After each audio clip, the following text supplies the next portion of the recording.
Hello mga kamaster, welcome back to my channel. For today's new video, tuturuan ko kayo kung paano magkabit ng Bluetooth module sa ating amplifier. So bago tayo magsimula, intro muna tayo.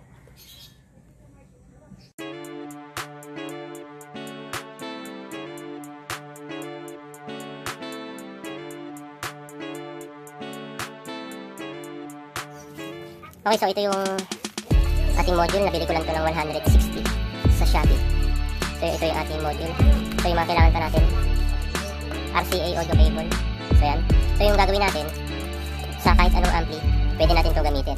Pero kung gusto nyo lang na iisang ampli lang, hindi nyo na kailangan ito. So ito, i-rectan nyo na ito sa mismong ampli. So ang ituturo ko lang sa inyo, pwede natin ito gamitin sa kahit anong amplifier. Kaya gagamit tayo ng RCA audio cable. So itong black and red, ito yung kanyang sa power niya. So yung power niya 5 to 12 volts. And then ito yung ating may 3 wire siya, left and right. So ito yan. So ito yung remote. So testing muna natin kung may power to. Testing natin. So ito 12 volts itong ating battery. Okay, so yan, nag-on siya. So good to.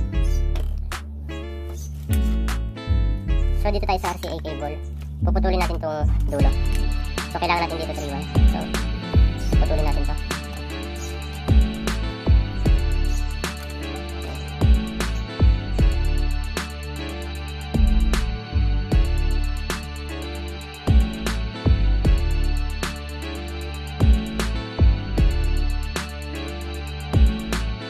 So yun mga master. So itong block na to, at isang block na to, pagkasamahin natin yan siya. So yan, dahil 3 wire to, so 3 wire itong ating idudugtong to. So itong dalawang block pagkasamahin natin, ito yung ground na. So yan. Okay. So ito pagdudugtongin natin to. So itong isa, ito yung ating left and right. Itong gitna, ito yung ground. Ito yung kanyang ground. So para makasiguro kayo, pwede natin siya i-test. Kasi iba, meron nakasulat dito kung ano yung left and right at saka ground. So para makita nyo yung ground, gamit ako yung tester. Set nyo sa continuity. So yan. And then itong black, itap natin siya sa ground. So kahit dito lang yan.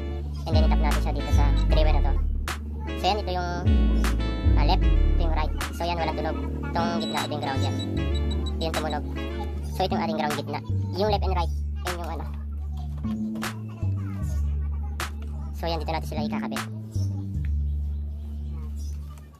So itong red, ikabit natin siya dito sa red. Yan. Ito natin kakabit to.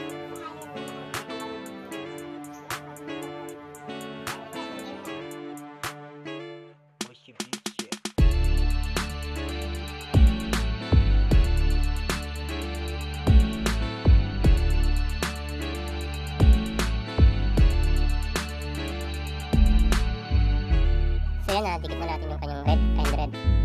So itong nasa gitna, ito yung ground. So itong dalawang block na to pagsasamahin natin. Yan, itong dalawang block.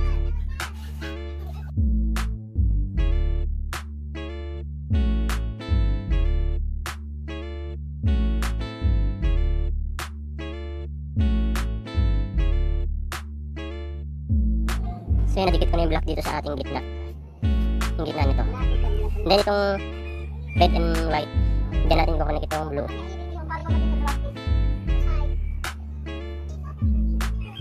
Okay, so yan, hino ko na sa mga master. So yan, itong block, ito yung ating ground, yung nasa gitna. Yan, and then left and right. So yun lang mga master, tapos na yung ating ngayon testing na natin siya. So ito, dito na natin kakabit. So yan mga master, ginawa ko siya ng box. Nilagyan ko rin siya ng switch and then yung connector sa likod. So ito yung sa 5 volts niya and then ito yung sa 12 volts.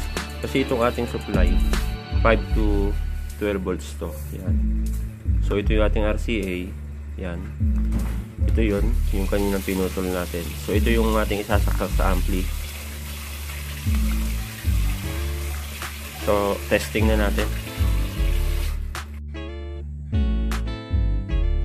So itong ating RCA, So yan, nakakonect sa ating ampli. So ito yan.